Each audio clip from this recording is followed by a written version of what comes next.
ऋषिकेश, जरा समझाइए कि जब जब ये चारा घोटाला सामने आया है, बिहार का सियासी समीकरण या चुनावी माहौल कितना बदला, कितना असर किया और कितना फायदा एनडीए को हुआ और कितना नुकसान आरजेडी को उठाना पड़ा?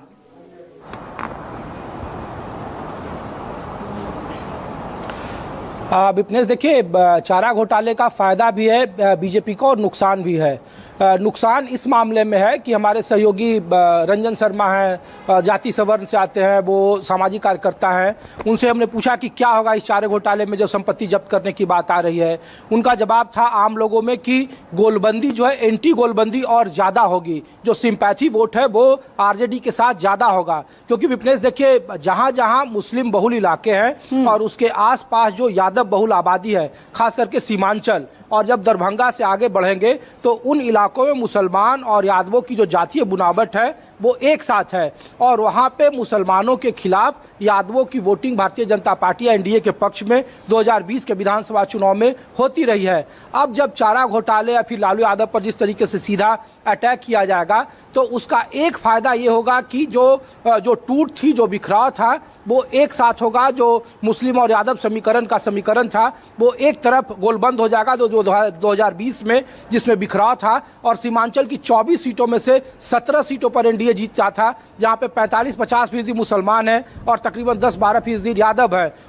उन इलाकों में भारतीय जनता पार्टी ने अच्छा प्रदर्शन किया था। नुकसान ये है कि तेजस्वी यादव ये बात जानते हैं कि जो जंगल राज है या जो चारा घोटाला है वो उनके खिलाफ एक सबसे बड़ा बैकफुट पॉइंट है। इसीलिए वो अब नीतीश कुमार के 20 सालों के शासन को आगे कर अपने चुनावी घोषणाओं को कर रहे हैं। इसलिए आप देखिए, वो रोजगार की बात कर रहे हैं, इसलिए वो महिलाओं के खाते में 2500 रुपए देने की बात कर रहे हैं, इसलिए वो वृद्धा पेंशन को 400 से 1500 बढ़ाने की बात कर रहे हैं, इसीलिए वो शराबबंदी में अलग तरीके से बात कर रहे हैं। वो पढ़ाई लिखाई, दवाई जैसे बुनियादी मुद्दों पर, जिस मुद्दों पर नीतीश कुमार 2005 से लगातार सत्ता पर आए हैं और जिसको लेकर वो सबसे ज्यादा डंका पीट रहे हैं अपने विकास का, उन मुद्दों पर तेजस्वी यादव हाल के दिनों में उनका चुनावी पैटर्न देख लीजिए, वो उन्हीं मुद्दों पर हमला कर रहे हैं। और 2020 में ये बिल्कुल कारगर साबित हुआ था। विपनेश, अन्य इलाकों में सबसे ज्यादा युवाओं की टोली वहां पे तेजस्वी यादव के जो कुछ चुनावी कैंपेन था उसमें होता था। अभी देखिए, बीपीएससी को लेकर हाईकोर्ट ने वहां आदेश दिया कि परीक्षा दोबारा नहीं होगी, तो छात्रों का आंदोलन अलग नीतीश कुमार के खिलाफ रहा है। तो एक बात तय है कि एंटी इनकम्बेंसी नीतीश कुमार के चेहरे पर भले ही नहीं है, लेकिन उनके किए गए मुद्दों को लेकर अब भी गोलबंदी जोड़ने की कोशिश की जा रही है। इसीलिए देखिए, 2020 में महज 0.3% का अंतर था महागठबंधन और एनडीए गठबंधन के बीच में। दूसरी बात भी प्लेस की, आज जो बैठक हो रही है, जो सभी सांसदों को बुलाया गया है, तो बीजेपी के लिए या फिर बिहार एनडीए के लिए सबसे बड़ी चुनौती एनडीए के बीच में सीटों का तालमेल है। क्योंकि आखिरी वक्त में चिराग पासवान अलग होकर चुनावी मैदान में उतरे थे और जेडीयू 42 पर सिमट गई थी। इस बार भी कई सारे ऐसे लोकसभा के सांसद बीजेपी के थे जिन्होंने खुले तौर पर यह आरोप लगाया कि चुनाव के दरमियान उनके इलाके के, चाहे जेडीयू के विधायक हो या फिर बीजेपी के विधायक हैं, उन्हें उनका साथ नहीं दिया। जिसमें प्रमुख नाम आरके सिंह का है, जो केंद्रीय मंत्री थे और आरा से लोकसभा के सांसद रहे थे। अररिया से प्रदीप सिंह ने आरोप लगाया पार्टी के भीतर, पार्टी के फोरम में। और इसीलिए जब आज अमित शाह सब लोगों की बैठक कर रहे हैं और सभी सांसदों को बुलाया जा रहा है, तो उसमें साफ है कि सांसदों को कहा गया है कि आपका प्लान क्या है, आप क्या चाहते हैं, उसको लेकर उनकी रायशुमारी की जाएगी। और हमें जो जानकारी मिली है विपनेश, उसके मुताबिक जो लोकसभा चुनाव हार चुके हैं सांसद, उन्हें विधानसभा चुनाव लड़ाया जाएगा। जैसे मध्य प्रदेश में बीजेपी ने प्रयोग किया, जैसे खास करके महाराष्ट्र में बीजेपी ने प्रयोग किया, जैसे बंगाल में बीजेपी ने अपने सांसदों को चुनाव लड़वाकर चुनावी मैदान में उतारा था।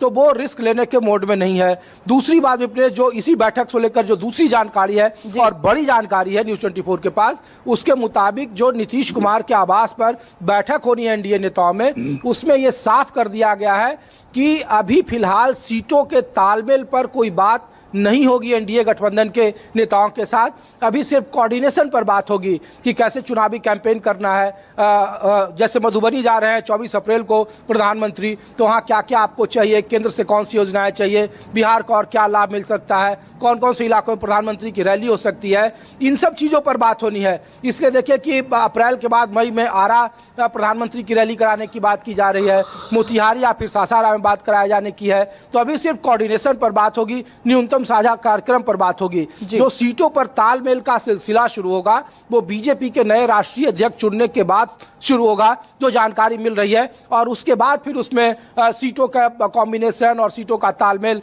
पर कौन पार्टी कितनी लड़ेगी, इस पर बातचीत होगी। और ये एनडीए के लिए एक सबसे बड़ी चुनौती है, क्योंकि उपेंद्र कुशवाहा पिछली बार वो महागठबंधन में थे लोकसभा में, वो इस बार इनके साथ है। मुकेश सहनी इनके साथ है, वो इस बार महागठबंधन में है। तो सीटों की संख्या 115 सीट पर जनता दल यूनाइटेड चुनाव लड़ी थी और वो चाहती है कि वो बड़े भाई की भूमिका में कम से कम विधानसभा चुनाव में रहे।